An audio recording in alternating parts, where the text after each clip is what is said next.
Die jaar is 1964. Ons boshuis in Phalaborwa is pas klaar gebou.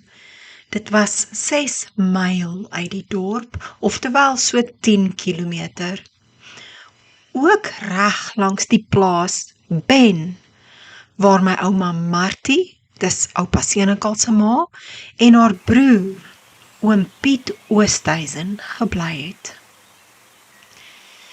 Dit was staatsgrond en daarom het my pa claims gaan afsteek op die grond om 'n paar morg te kon hê. Sulke grond is uitsluitlik bedoel vir mynbou. Dit kon nooit besit word nie en geen permanente strukture mag opgerig word nie. Maar vir Boet Senekal is geen probleem te groot om te oorkom nie. Elke ding wat sy pad kruis, was 'n middel van oorlewing en om vir sy gesin te kon voorsien. En so begin hy 'n boshuis bou. Ek noem dit 'n boshuis omdat hy die hele volledige huis uit bosbome, bossand, bosklippe en bosarbeid gebou het. Eers het hy 'n magder menigte klomp mopani-bome gaan afkap. Hulle het redelike dun, lang, reguit stamme en die het hy geplant waar die muur moes kom. Toe word daar 2 lae hessian wat so streepsak lyk gespan. 1 laag aan die binnekant en 1 laag aan die buitekant. Waar die vensters en deure moes wees, is meer pale geplant om rame te kon maak. Die hessian is netjies om die pale afgerond. Die spulletjie is met 'n slap mengsel van sout en sement aan die sak geverf, wat dan so hard soos 'n baksteenmuur geword het. Die vensters is met voeltjiedraad toegespan en goed vasgekap. Enige iets wat deur die klein gaatjies kon kom, is welkom in die huis, of so het hy dit ingesien. 'n Mengsel van sand, koeimis en sement het 'n goeie harde vloer gemaak. Die dak was van sink, 'n plat dak, want sonder 'n plafon in die bosveld moet jy gereeld nuwe groen takke op die dak gooi. Indien nie, kan geen mens die onuitstaanbare hitte hou nie. Verf skoon gekap, glad gehark, en daar het ons 'n huis met al die meubels wat saamgetrek het. My liewe moeder, pas 31 jaar oud, met die stad van 'n stadsnooi nog vars in haar are, wou nie byt aan hierdie opset nie.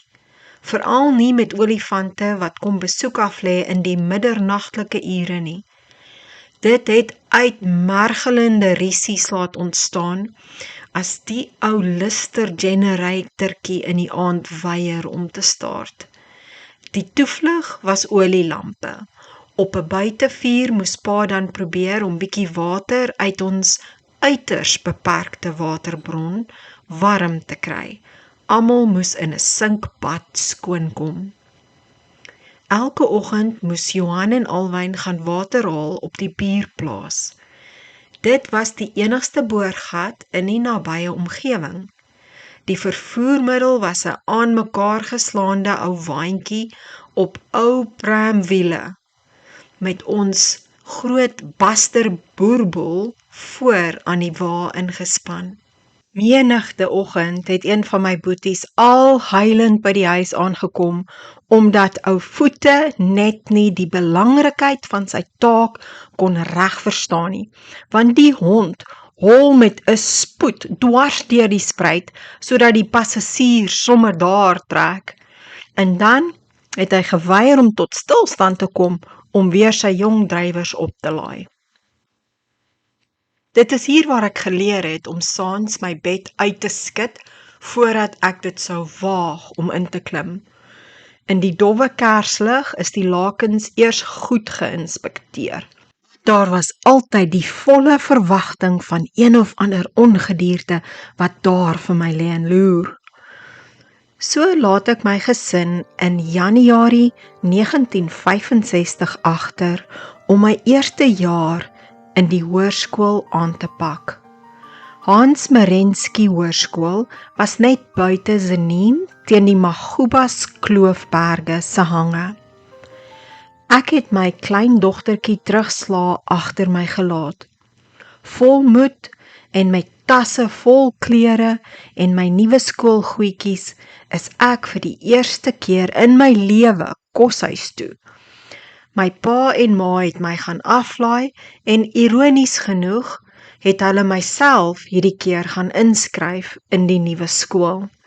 Dit was nogal 'n hartseer tranerige besigheid, want sien, dis hier waar my pa my toe meedeel dat ek vir die volgende 3 maande daar sou wees voordat hulle my weer kon sien. Hy het my 'n hele R10 gegee vir waspoeier om mee klere te was, tandepasta, seep ensovoorts, en as daar 'n ietsie oor was, vir die snoepie. Daar begin my hoërskoolloopbaan. Ek was baie gelukkig in die skool en het heel goed gevorder. My deursettingsvermoë was uiters beproef. Ek moes vasbyt en aanhou. My vermoë om deur te druk is hier gevorm deur die wete om nooit op te gee nie, net aan te hou. My vasberadenheid is gelouter deur net my kop neer te sit en vorentoe te beer. So het ek deurgedruk vir die eerste kwartaal, heeltemal op my eie, sonder 'n tannie Anna van Heerden of 'n ma of 'n ouma naby of enige iemand na wie toe ek kon draai, alleen my puberteitsjare ingegaan. Seker ook maar beter so, want ek was nie 'n maklike enetjie nie. Vir enige iemand wat weet, om 'n naweek in die koshuis te bly, is baie alleen en baie stil, en nogal scary daarby. Maar ek kom van 'n huis in die bos, wat baie donkerder raak in die nag, en wat baie meer scary is as lang, donker koshuisgange. Dit was my grootste tydverdryf om die meisies in die koshuis bang te maak. Menige aande het hulle gillend na die juffrou op diens se kamer toe gehardloop en voor haar deur gaan staan en skreeu met my kort op tou. Dan het ons almal die arme juffrou oortuig van die verskriklike gedaantes wat in die donker gange ronddwaal. Saterdagoggende het die koshuisvader vir die paar kinders wat in die koshuis moes bly, 'n bus gereël om mee dorp toe te gaan. Dan het ons so 2 of 3 ure gehad om benodigdhede te kon koop. Meeste van die kinders kon nog 'n fliek ook inpas. Ongelukkig het fliek nie my R10 begroting gepas nie, maar die dorp toe gaan was 'n heerlike uitkoms. Saterdagmiddag het beteken wasgoeddag en stryktyd. Ek het my klere in 'n bad met seepwater gegooi en dit met my voete getrap en getrap totdat ek tevrede was dit mooi skoon is. 3 keer se vars water uitspoel het die gebrek aan staysoft oorbrug. En wanneer dit mooi droog was, het die stryk begin. Ek was besonder gestel op my skoolklere se netheid. Dit glo ek tot vandag toe nog, gee enige mens ekstra selfvertroue. Die strykery was 'n hele ritueel en by alles nogal my week se treat ook, met 'n glas botteltjie Fanta Orange, 'n peppermint crisp en my klein transistor radiootjie, het ek lustig gestryk in die laatmiddag sonnetjie op die strykkamer se vloer. Daarna het ek my koshuiskas gaan regpak. Alles netjies en presies. Elke dingetjie op sy plek. My skooltas is uitgegooi, skoongemaak en gepak volgens maandag se rooster. Alles was voorberei en gereed vir die nuwe skoolweek. Saterdagaande was daar altyd iets gereël vir die arme koshuisbrakke wat nie kon huis toe gaan nie. Sokkieaande was my favourite. Nou sal ek eers moet vertel van my klerekas. Kyk, dit was nou iets besonders. Vroeër daardie jaar is my ma se jongste suster, Frida, oorlede aan 'n longkwaal. Sy was toe so 19 jaar oud. Die siekte het haar tragies in die kleinste, fynste mensie denkbaar verander. Sy was uiteraard verskriklik bederf met die allermooiste van mooi klere en skoene. Met haar sterwe was ek die enigste, kleinste maargraaitjie van al my niggies.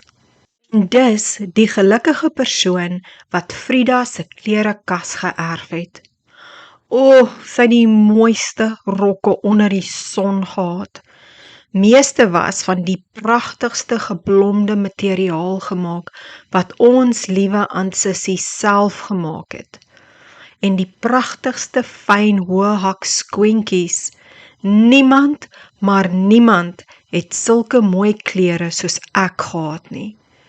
Dit op sigself het my selfvertroue so baie gehelp en om van die boelies te vergeet, om die hartseer jare se seerkry te vergeet en my 'n hip stootjie te gee in die regte rigting. Wel, terug by die koshuis, kan julle dink hoe mooi ek Vrydae-aande vir die koshuissokkie kon lyk. Dit het my oneindige vreugde verskaf. Die koshuispersoneel het regtig baie moeite gedoen om die uitgerekte naweke makliker vir ons te maak. Sondagoggende is ons in tipiese wit koshuis tradisie uitgedos vir kerk. 'n Pragtige spierwit rok met 'n wit Panama hoed en swart blink leerskoene. Weereens 'n uittog met die skoolbus. Elke kerk se kinders was by hulle eie kerk afgelaai en weer opgetel. Terug by die koshuis het daar 'n regte Sondagmiddagete vir ons gewag. Die tannies het baie lekker kos gemaak en meeste van dit wat op die tafel was, het uit ons eie tuin en krale gekom. Hans Merensky is immers 'n landbouskool. Die rooi jelly met die geel pawpaw blokkies was 'n baie snaakse kombinasie, maar so lekker. Hier teen die 3de kwartaal kom besoek my ouers my eendag onverwags by die koshuis. Dit was 'n groot verrassing. Hulle het toestemming gekry om my uit die koshuis te neem en ons het heerlik gekuier vir die middag. Voor hulle weer moes groet daardie dag, het my ma ewe skaam vir my 'n pakkie gegee en gesê ek moet maar gaan kyk of dit vir my pas. Terug in my kamer maak ek nuuskierig die pakkie oop. En wat sal ek sien? My ma het vir my die eerste 2 braas in my lewe gekoop. Nie dat ek dit regtig al nodig gehad het nie, maar baie dankie. Dit was 'n besonderse lekker gevoel om dit te kon hê. Teen daardie tyd het my ma alweer die geveg gewen en gevolglik was die familie se volgende skuif Graskop toe. Daardie Desember, toe ek vir die vakansie huis toe gaan, was die trek na Graskop afgehandel. Ons het in 'n groot ou bosbou sinkhuis getrek met 'n yslike groot koolstoof en 'n massiewe groot erf. Die effe beter geriewe het my ma blykbaar baie gelukkig gemaak. Ouma Martie het ook weer by ons kom bly, wat vir my persoonlik baie spesiaal en lekker was. Maar na Palaborwa se baie warm sonskyn dae, was die ewige reën en misweer op Graskop se plateau 'n baie ongemaklike nat aanpassing. Nou was dit my pa se beurt om mismoedig en beneek te wees. Dis maar hoe dit gewerk het. Daardie jaar het ons beswaarlik die son gesien en 'n gemiddelde reënval tussen 2 en 3 meter reën is gemeet. Bevestig dit maar met Google. Dit is wat die dorpenaars gemeet het en dit was algemeen onder mekaar bespreek. Die mistige reënweer het net aangehou en aangehou, dae en weke en maande aaneen. Die riviere was bruisend vol en die grondpaaie in en om die dorp was onbegaanbaar. Later die jaar het my ma by die laerskool begin werk. Sy het ook die skoolbus bestuur. Bosbou het 'n trekker op bystand gehou, so gereeld het die skoolbus vol kinders in die modderige paaie vasgeval met ma agter die stuurwiel. Kersfees en Nuwe Jaar van 1966 het ons saam met die Besters deurgebring. Oom Lukas was toe landdros in Graskop en ek vermoed dis ook hulle wat my ouers laat weet het dat daar 'n pos vir pa in Graskop munisipaliteit beskikbaar was. Die Kersfees het ons in ons Bosbou sinkhuis om die koolstoof ons Kersmaal genuttig. Enige ander plek was te nat, grou en ongesallig. Ek kon die dorp plat loop in die mistige reën. Dit was die lekkerste lekker om net 'n sambreel te vat en te stap deur die dorp se strate, tot ver buite die dorp. Meeste male tot heel bo in Fairyland. Is toe so al stappende dat ek die aantreklike jong mannetjie wat op die volgende straatblok se hoek gebly het, ontmoet. Alom bekend as Bakka.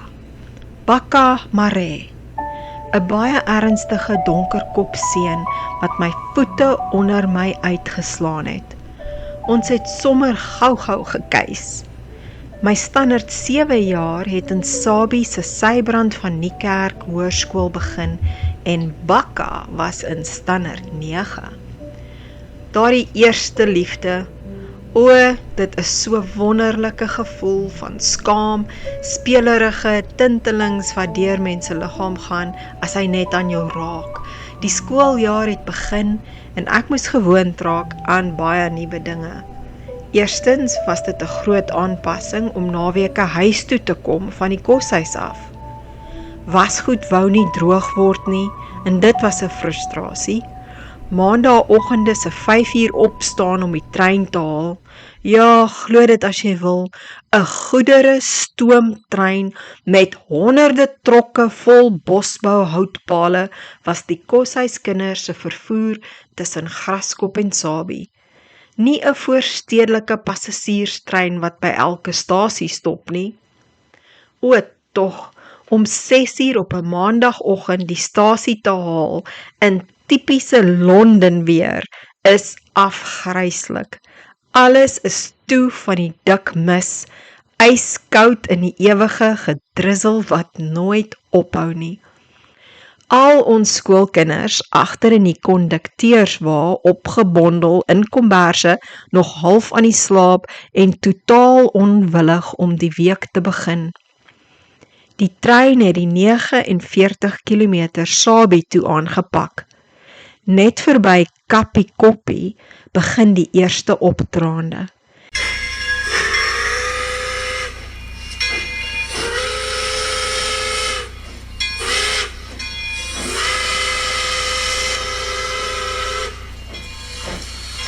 En ouder gewoonte begin die stoomtrein gly op die nat spoor. Die drywer het die trein agteruit laat loop en die stoker het natuurlik goed geweet om vinniger kole te laai sodat ons weer kon probeer.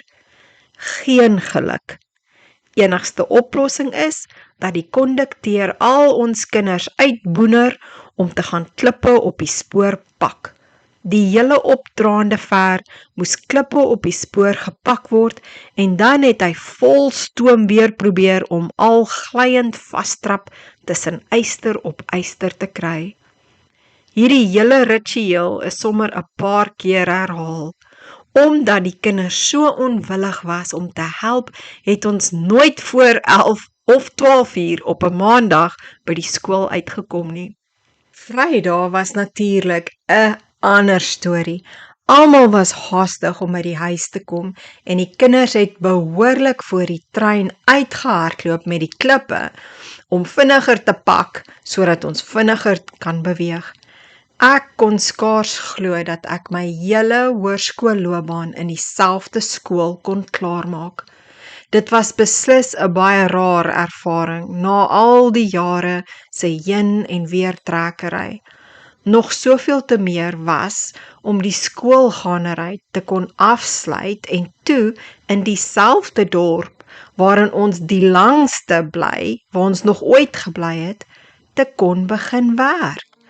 Voorwaar 'n baie interessante lewe, kompleet soos die trekkers van ouds.